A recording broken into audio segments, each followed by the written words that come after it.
Hello friends, ಎಲ್ರಿಗೂ ನಮಸ್ಕಾರ. Welcome to my study starters YouTube channel. So ಹೋದ ಕ್ಲಾಸಲ್ಲಿ ಫಿಸಿಕ್ಸ್ ಮ್ಯಾಗ್ನೆಟಿಸಮ್ ಅರ್ಧ ಮುಗಿದಿದೆ. ಸೊ ಈಗ ಆಯಸ್ಕಾಂತದ ಉಪಯೋಗಗಳು. ಸೊ ಆಯಸ್ಕಾಂತಗಳನ್ನು ಟೆಲಿಗ್ರಾಫ್, ವಿದ್ಯುತ್ ಕರೆಂಟ್ ಆಗಬೇಕದ, ಧ್ವನಿವರ್ಧಕ, ಟೆಲಿಫೋನ್, ವಿದ್ಯುತ್ಕಾಂತೀಯ ಕ್ರೇನ್, ಡೈನಮೋ, ವಿದ್ಯುತ್ ಮೋಟಾರ್, ವಿದ್ಯುತ್ ಪರಿವರ್ತಕ, ದಿಕ್ಸೂಚ್, ಕಂಪ್ಯೂಟರ್, ಟೇಪ್ ರೆಕಾರ್ಡರ್ ಮುಂತಾದವುಗಳಲ್ಲಿ ಇವುಗಳನ್ನ ಆಯಸ್ಕಾಂತಗಳನ್ನ ಬಳಸ್ತಾರೆ. ಸೊ ನೆಕ್ಸ್ಟ್, ರೆಫ್ರಿಜರೇಟರ್ಗಳಲ್ಲಿ ಬಾಗಿಲು ಮುಚ್ಚಿಡಲು ಆಯಸ್ಕಾಂತವನ್ನು ಬಳಸ್ತಾರೆ.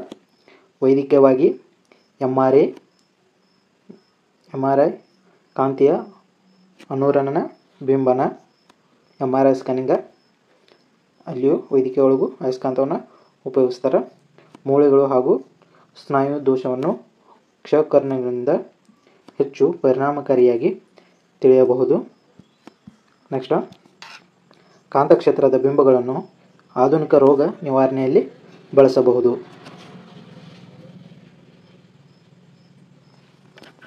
ಮತ್ತು ನೆಕ್ಸ್ಟ್, ಆಯಸ್ಕಾಂತಗಳನ್ನು ಮಾನವನ ದೇಹದ ನರಗಳನ್ನು ಉತ್ತೇಜಿಸುವುದು, ರಕ್ತ ಪರಿಚಲನೆಯನ್ನು ಹೆಚ್ಚಿಸುವುದು, ಸಂಧಿವಾತ, ಸ್ಪಾಂಡಿಲೈಟಿಸ್ ಮತ್ತು ನರಮಂಡಲದ ಸಮಸ್ಯೆಗಳನ್ನು ಗುಣಪಡಿಸಲು ಬಳಸುವರು.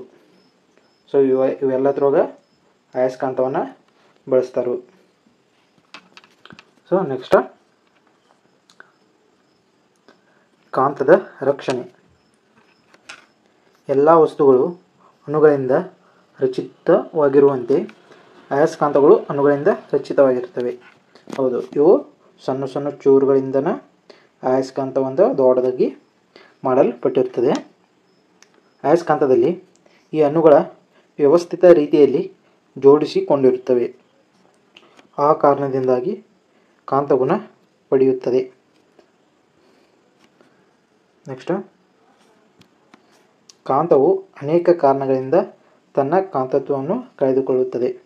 ಅನೇಕ ಕಾರಣಗಳಿಂದ ಆಯಸ್ಕಾಂತ ತನ್ನ ಕಾಂತತ್ವವನ್ನು ಕಳೆದುಕೊಳ್ಳುತ್ತದೆ. ಅದರೊಳಗೆ ಯಾವುದಂದ್ರೂ ಕೆಂಪಾಗಿ ಕಾಯಿಸುವುದರಿಂದ, ಒಂದು ಆಯಸ್ಕಾಂತವನ್ನು ಕೆಂಪಂಗೆ ಕಾಯಿಸ್ತಾರೆ, ಆ ಥರದ ಅದ ಕಾಂತತ್ವವನ್ನು ಅಂದ್ರೆ ಒಂದು ಕಬ್ಬಿಣದ ವಸ್ತುವನ್ನು ಹಿಡಿದುಕೊಳ್ಳುವುದಿಲ್ಲ ಅದು. ಸೊ ಇಲ್ಲಿ ಸುತ್ತಿಗೆಯಿಂದ ಬಡಿಯುವುದರಿಂದ, ಒಂದು ಆಯಸ್ಕಾಂತಕ್ಕೆ ಸುತ್ತಿಗೆಯಿಂದ ಭಾಳ ಸಲ ಬಡಿದಾಗ ಅದು ತನ್ನ ಕಾಂತತ್ವವನ್ನು ಕಳೆದುಕೊಳ್ಳುತ್ತದೆ. ಎತ್ತರದ ಸ್ಥಳದಿಂದ ಬಿಡುವುದರಿಂದ, ಅಂದ್ರೆ ಒಂದು ಅಯಸ್ಕಾಂತವನ್ನು ಮೇಲಿಂದ ಬಿಟ್ಟಾಗ ಅದು ತನ್ನ ಕಾಂತತ್ವವನ್ನು ಕಳೆದುಕೊಳ್ಳುತ್ತದೆ. ಸೊ ಈಗ ಹಿಂದಿನ ಸ್ಪರ್ಧಾತ್ಮಕ ಪರೀಕ್ಷೆಗಳಲ್ಲಿ ಕೇಳಿದ ಪ್ರಶ್ನೆ ಉತ್ತರಗಳು. ಸೊ ಈಗ ಮೊದಲೇ ಕ್ವಶನ್ ನೋಡ್ನು. ಈ ಕೆಳಗಿನವುಗಳಲ್ಲಿ ಯಾವುದು ಕಾಂತ ವಸ್ತು ಅಲ್ಲ? ಸೊ ಈ ಕೆಳಗಿನವುಗಳಲ್ಲಿ ಮ್ಯಾಗ್ನೆಟಿಕ್ ಒಳಗೆ ಯಾವುದು ಬರ್ತೈತೆ ಅಂದ್ರೆ ಚಿನ್ನ. ಸೊ ಚಿನ್ನ ಒಂದು ಕಾಂತ ವಸ್ತು ಅಲ್ಲ. ಕಬ್ಬಿಣ ಕಾಂತತ್ವ ಐತಿ, ಕಾಂತತ್ವ ಬರ್ಸಲು ಕೊಬಾಲ್ಟ್ ಯೂಸ್ ಮಾಡ್ತಾರೆ. ನಿಕ್ಕಲು ಕಾಂತತ್ವ ಐತಿ. ಸೊ ಚಿನ್ನ ಇಸ್ ರೈಟ್ ಆನ್ಸರ್. ಇದನ್ನು KS ಎಕ್ಸಾಮ್ದಾಗ ಕೇಳಿದ್ದಾರೆ ಈ ಕ್ವಶನ್ನ. ನೆಕ್ಸ್ಟ್, ಅಕ್ವೇರಿಯಂ ಚಿನ್ನವನ್ನು ಕರಗಿಸುತ್ತದೆ ಏಕೆಂದರೆ ಅದರಲ್ಲಿ ಈ ಅಕ್ವೇರಿಯಂನಲ್ಲಿ ಕ್ಲೋರಿನ್ ಎಂಬ ಅಂಶ ಇರುತ್ತದೆ. ಸೊ ಅದಕ್ಕಾಗಿ ಚಿನ್ನವನ್ನು ಕರಗಿಸಲು ಕ್ಲೋರಿನ್ ಅಂಶವಿರುವ ಅಕ್ವೇರಿಯಂನ ಬಳಸ್ತಾರೆ. ನೆಕ್ಸ್ಟ್, ತರ್ಡ್, ಭೂಕಾಂತ ಧ್ರುವ ಪ್ರಭೆಗಳು ಸಾಮಾನ್ಯವಾಗಿ ಯಾವಾಗ ಉತ್ಪತ್ತಿಯಾಗುತ್ತವೆ? ಆಪ್ಷನ್ ಎ, ಕಾಂತೀಯ ಬಿರುಗಾಳಿಗಳ ಸಂದರ್ಭದಲ್ಲಿ. ಆಪ್ಷನ್ ಬಿ, ಸೂರ್ಯಗ್ರಹಣದ ಸಂದರ್ಭದಲ್ಲಿ. ಆಪ್ಷನ್ ಸಿ, ಚಂದ್ರಗ್ರಹಣದ ಸಂದರ್ಭದಲ್ಲಿ. ಆಪ್ಷನ್ ಡಿ, ಪ್ರಚಂಡ ಸುಂಟರಗಾಳಿಗಳ ಸಂದರ್ಭದಲ್ಲಿ. ಸೊ ಭೂಕಾಂತ ಧ್ರುವ ಸಾಮಾನ್ಯವಾಗಿ ಎಲ್ಲಿ ಕಂಡು ಬರ್ತಾವೆ ಅಂದ್ರೆ ಕಾಂತೀಯ ಬಿರುಗಾಳಿಗಳ ಸಂದರ್ಭದಲ್ಲಿ ಉತ್ಪತ್ತಿಯಾಗುತ್ತವೆ. ಇದನ್ನ ಎಲ್ಲಿ ಕೇಳೋರು? ಪಂಚಾಯತ್ ಸೆಕ್ರೆಟರಿ ಗ್ರೇಡ್ 1 ಎಕ್ಸಾಮ್ದಾಗ ಈ ಕ್ವಶನ ಕೇಳ್ಯಾರು. ನೆಕ್ಸ್ಟ್ 4th ಒನ್, ಅಯಸ್ಕಾಂತವು ಕಬ್ಬಿಣ ಮತ್ತು ಉಕ್ಕುಗಳ ಮೇಲೆ ಒತ್ತುವ ಬಲವನ್ನು ಹೀಗೆನ್ನುವರು. ಅಯಸ್ಕಾಂತ ಕಬ್ಬಿಣ ಮತ್ತು ಉಕ್ಕುಗಳ ಮೇಲೆ ಒತ್ತುವ ಬಲ ಯಾವ ಬಲ ಅಂದ್ರೆ ಕಾಂತೀಯ ಬಲ. ಇದನ್ನು B.Ed ಮತ್ತು D.Ed ಎಕ್ಸಾಮ್ ಒಳಗೆ ಕೇಳಿದರು. ನೆಕ್ಸ್ಟ್ ಕ್ವಶನ್, ಎರಡು ಕಾಂತ ಧ್ರುವಗಳ ನಡುವಿನ ಅಂತರವನ್ನು ಅರ್ಧದಷ್ಟು ಕಡಿಮೆ ಮಾಡಿದಾಗ ಅವುಗಳ ನಡುವಿನ ಬಲವು ಎಷ್ಟು ಹೆಚ್ಚಾಗುತ್ತದೆ? ಆಪ್ಷನ್ 1 ಅರ್ಧದಷ್ಟು, ಆಪ್ಷನ್ ಬಿ 2ರಷ್ಟು, ಆಪ್ಷನ್ ಸಿ 1/4ರಷ್ಟು, ಆಪ್ಷನ್ ಡಿ 4ರಷ್ಟು. ಸೊ ಎರಡು ಕಾಂತಗಳ ನಡುವಿನ ಅಂತರ ಅರ್ಧದಷ್ಟು ಕಡಿಮೆ. ಸೊ ಇಲ್ಲಿ 2 ಸೆಂಟಿಮೀಟ್ರ್ ಐತೆ ಅಂದರೆ ಅವಾಗ 1 ಸೆಂಟಿಮೀಟ್ರ್ ಆಗ್ತೈತಿ. ಸೊ ಅವಾಗ ಅದರ ಬಲ ಎಷ್ಟು ಪ್ರಬಲಗೊಳ್ತೈತಿ ಅಂದರೆ ಆಪ್ಷನ್ ಡಿ 4ರಷ್ಟು. ನೆಕ್ಸ್ಟ್ 6th ಒನ್, ಕೆಳಗಿನವುಗಳಲ್ಲಿ ಯಾವುದು ಅರೆಕಾಂತತ್ವವನ್ನು ಹೊಂದಿದೆ? ಸೊ ಈ ಕೆಳಗಿನವುಗಳಲ್ಲಿ ಅರೆಕಾಂತತ್ವ ಯಾವುದು ಹೊಂದೈತಿ? ಆಪ್ಷನ್ ಸಿ ಆಮ್ಲಜನಕ. ಅರೆಕಾಂತತ್ವ ಅಂದರೆ ಪ್ಯಾರಾಮ್ಯಾಗ್ನೆಟಿಕ್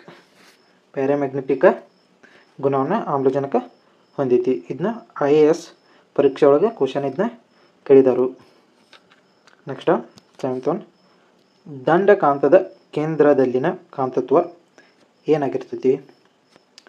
ಅತ್ಯಧಿಕವಾಗಿರ್ತದೆ, ಕನಿಷ್ಠವಾದದ್ದು, ಶೂನ್ಯವಾಗಿರ್ತದೆ, ಅತ್ಯಧಿಕ ಅಥವಾ ಕನಿಷ್ಠವಾದದ್ದು. ಸೊ ದಂಡಕಾಂತದಲ್ಲಿ ಕೇಂದ್ರದಲ್ಲಿ ಅದರ ಕಾಂತತ್ವ ಏನಾಗಿರ್ತದೆ? ಶೂನ್ಯ ಆಗಿರ್ತದೆ. ಇದನ್ನು IAS ಎಕ್ಸಾಮ್ದಾಗ ಕೇಳಿದರು. ನೆಕ್ಸ್ಟ್, ಕಬ್ಬಿಣವು ಯಾವ ರೀತಿಯ ಅಯಸ್ಕಾಂತೀಯ ವಸ್ತು? ಕಬ್ಬಿಣ ಯಾವುದು? ಡಯಾ, ಪ್ಯಾರಾ, ಪೆರೋ ಮತ್ತು ಅಕಾಂತೀಯ. ಸೊ ಕಬ್ಬಿಣ ಒಂದು ಎತ್ತರವಾಗಿ ಬರ್ತದೆ. ಕಬ್ಬಿಣ ಹೆಚ್ಚಾಗಿ ಜಾಸ್ತಿ ಕಾಂತತ್ವವನ್ನು ಹೊಂದಿರ್ತದೆ. ಸೊ ಕಬ್ಬಿಣ ಒಂದು ಪೆರೋ ಕಾಂತೀಯ ಬರ್ತದೆ.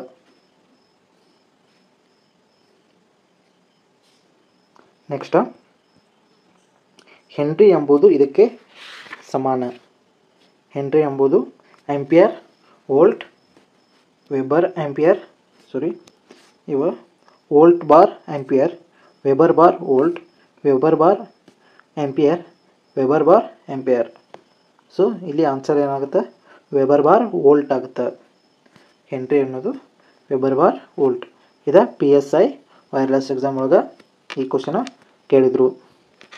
ಸೊ ನೆಕ್ಸ್ಟ್ ಕ್ವಶನ್, ಒಂದು ಶಾಶ್ವತ ಅಯಸ್ಕಾಂತವನ್ನು ಈ ಪರಿಣಾಮ ಬೀರಬಹುದು. ಯಾವ ಪರಿಣಾಮ ಬೀರಬಹುದು? ಒಂದು ಶಾಶ್ವತ ಅಯಸ್ಕಾಂತದ ಮೇಲೆ ಅಯಸ್ಕಾಂತಗಳು ಪರಿಣಾಮ ಬೀರಬಹುದು ಮತ್ತು ವಿದ್ಯುತ್ ಕಾಂತಗಳು ಪರಿಣಾಮ ಬೀರಬಹುದು. ಸೊ ಅದಕ್ಕಾಗಿ option C is right answer. So ಇಲ್ಲಿಗೆ ಮ್ಯಾಗ್ನೆಟಿಸಮ್ ಕಾಂತತ್ವ ಮೇಲಿನ ಚಾಪ್ಟರ್ ಕ್ಲೋಸ್ ಆಯಿತು. ನೆಕ್ಸ್ಟ್ ಚಾಪ್ಟರ್ ನಾನಿಂದ ಸ್ಟಾರ್ಟ್ ಮಾಡ್ತೀನಿ. ನಮ್ಮ ಚಾನಲ್ನ ಇನ್ನೂ ಯಾರು ಸಬ್ಸ್ಕ್ರೈಬ್ ಮಾಡ್ಕೊಂಡಿಲ್ಲ ದಯವಿಟ್ಟು ಸಬ್ಸ್ಕ್ರೈಬ್ ಮಾಡ್ಕೊಂಡು ಹಾಗೂ ಈ ಕ್ಲಾಸ್ ಹೇಗೆ ಅನ್ನಿಸ್ತು ಅನ್ನೋದು ದಯವಿಟ್ಟು ಕಮೆಂಟ್ ಮುಖಾಂತರ ತಿಳಿಸಿ.